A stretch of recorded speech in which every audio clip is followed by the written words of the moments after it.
हम श्री जी के हैं, बस ये बात, और कोई बात नहीं। और तो मैं बहुत नीच अधम प्राणी हूँ। अगर हम में जो भी कुछ आपको दिखाई दे रहा हूँ, मैं श्री जी का हूँ, बस इससे कुछ और बात नहीं। मैं प्रियाजू का हूँ, इसके सिवा कुछ नहीं है। मैं तपस्वी हूँ या जितेंद्री हूँ या साधु हूँ या महात्मा हूँ, ऐसा मैं नहीं कह सकता।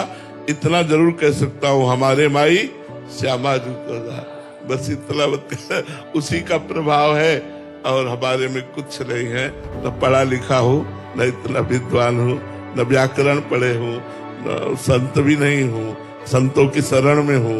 बस जो कुछ है वो हमारी महारानी श्री राधा रानी, वो श्री जी हैं, बस वही चला रही हैं, और कुछ नहीं, कुछ नहीं है हमारे अंदर, कुछ नहीं है। आपकी पत्नी भक्ति स्वरूपा है, जो आपको क्रम से धीरे धीरे भगवान के नजदीक ला रही है। अब हम तो कहते हैं आपको मन से प्रणाम करना चाहिए अपनी पत्नी को, और गर्व करना चाहिए कि भगवान ने मुझे ऐसा जीवन साथी दिया जो मुझे भगवत मार्ग में ले आई, जो मुझे सत्य के मार्ग में ले आई, मेरा जीवन सार्थक कर दिया। कहाँ संसार और कहाँ वृंदावनवास, कहाँ संसारिक पुरुषों का दर्शन, कहाँ वैष्णवों का दर्शन। ये तो आपके ऊपर विशेष कृपा है। तो आपकी पत्नी को हम प्रणाम करते हैं और भगवान से प्रार्थना करते हैं कि उसकी बात आप माने, ऐसी आपकी सद्बुद्धि हो, आप उसका विरोध न करें। बहुत अच्छे हैं जो सतमार्ग में आपको लगा दिया। शरीर तो छूटना ही है, अगर धाम में छूटा तो भगवत प्राप्ति हो। तत्काल इस विषय पर कदम उठाना चाहिए कि हम कल जिए कि न जिए,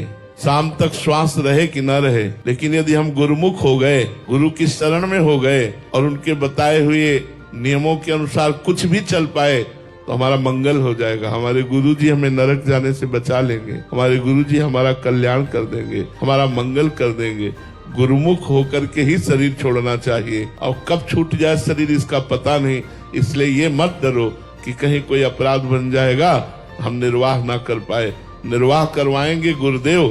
तुम तो केवल गुरुदेव की शरण में हो, गुरुदेव के हाथ की कठपुतली बन जाओ, सब निर्वाह हो करवा लेंगे।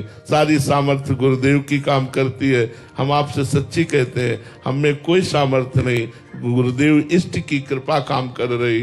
वैसे ही आप शरण में हो जाओ, शरण में हो जाओ तो वो तुम्हारी रक्षा करेंगे, वो तुम्हें चलाएंगे, वो तुम्हें बल देंगे। पहले शरण में तो हो, डरो मत कि कोई अपराध बन जाए। अपराध बन जाएगा तो अपराध मोचन भी तो वही करेंगे।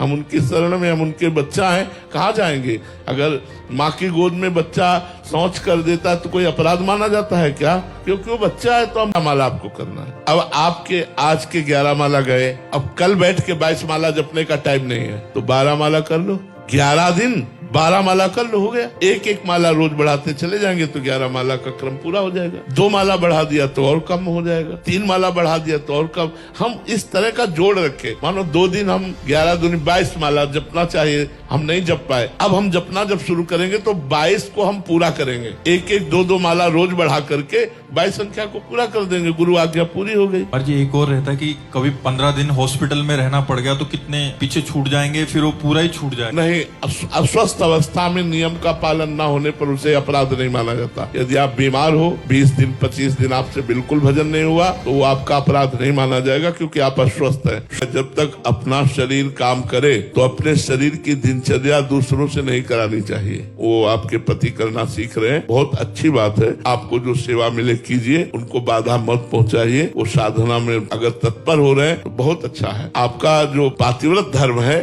आप उनके अनन्य रहिए और उनके सुख में निमग्न रहिए। अगर वो कपड़ा धो रहे हैं और आपको लग रहा है कि हम सेवा करें, तो प्रार्थना कर दीजिए कि एक दिन आप धो लिए, बकाया रोज हम धो देते हैं। अगर वो कहते नहीं हम धो रहे हैं, तो उनके सुख में सुखी रहिए, उनकी राजी में राजी रहिए, उनको विघ्न न पहुंचाइए। इससे आप पर भी कृपा होगी। बहुत अच्छे हैं आपके पति, जो स्वयं में ऐसी संतों की वाणी को धारण करते हैं। क्योंकि जैसे आज्ञा हुई है कि साधक जन जब तक शरीर स्वस्थ है तब तक अपनी सेवा किसी से ना कराए। कितना बढ़िया है। आज झगड़ा इसी बात में होता है। धन्य है जो स्वयं वो अपने हाथ से कार्य कर रहे हैं, और आपको सहयोग देने के लिए अवसर तो बहुत मिलेंगे, और आप उनकी अनन्य भावना से, भगवत भावना से रहें। यही सबसे बड़ी साधना है।